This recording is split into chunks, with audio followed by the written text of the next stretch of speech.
हितुआ के आघुमा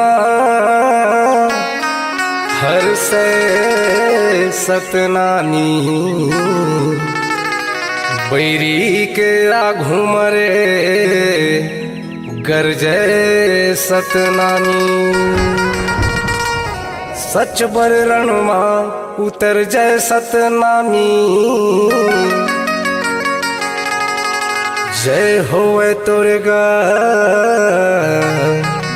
जय जय सतनामी जय जय सतनामी सदा दिन के रे सदा दिन के ना सदा दिन के रे सदा दिन के ना खाटी समाज सतनामी सदा दिन के जी सदा दिन के ना सत्यवादी समाज सतनामी।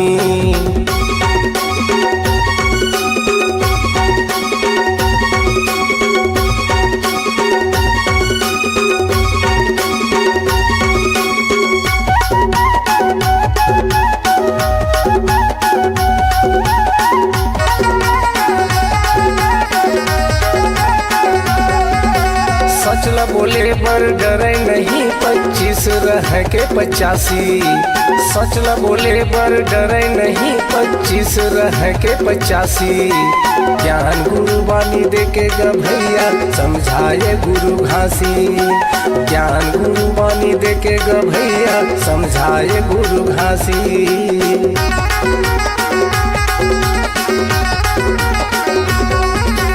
सच ल बोले पर डरे नहीं 25 रह के 85 सच ल बोले पर डरे नहीं 25 रह के 85 ज्ञान गुरु वाणी देके ग भैया समझाए गुरु घासी ज्ञान गुरु वाणी देके ग भैया समझाए गुरु घासी। अपन रद्दामा आथे जाथे सतनामी गुरु के गुण लगा गाथे सतनामी सत्य अहिंसा ला अपना थे सतनामी जबरन लड़ैया लड़े ठठा थे सतनामी ठठा थे सतनामी।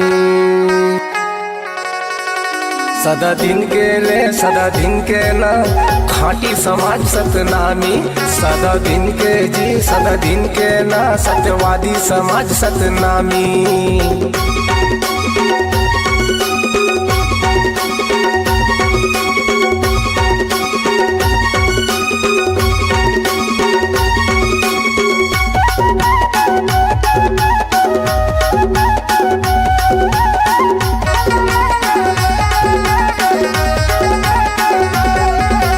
राजा गुरु बालक दास के सपना सुरता है मुझवानी राजा गुरु बालक दास के सपना सुरता है मुझवानी सतधारी सोमेश बाबा के सादा खानी बानी औसियानी सतधारी सोमेश बाबा के सादा खानी बानी औसियानी।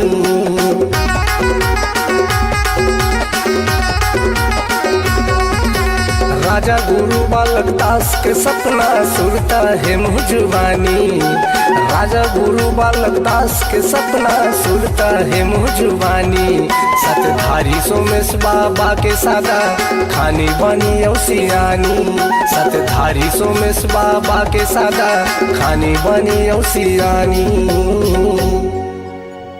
जोक नदी के गा पावन पानी सतनामी छाता पहाड़ यस सभी मानी सतनामी तपोभूमि कसगा दानी सतनामी सतनाम के अमर कहानी सतनामी कहानी सतनामी। सदा दिन के रे सदा दिन के ना खाटी समाज सतनामी। सदा दिन के जी सदा दिन के ना सत्यवादी समाज सतनामी। सदा दिन के रे सदा दिन के ना खाटी समाज सतनामी। सदा दिन के जी सदा दिन के ना सत्यवादी समाज सतनामी। सदा दिन के रे सदा दिन के ना खाटी समाज सतनामी। सदा दिन के जी सदा दिन के ना सत्यवादी समाज सतनामी।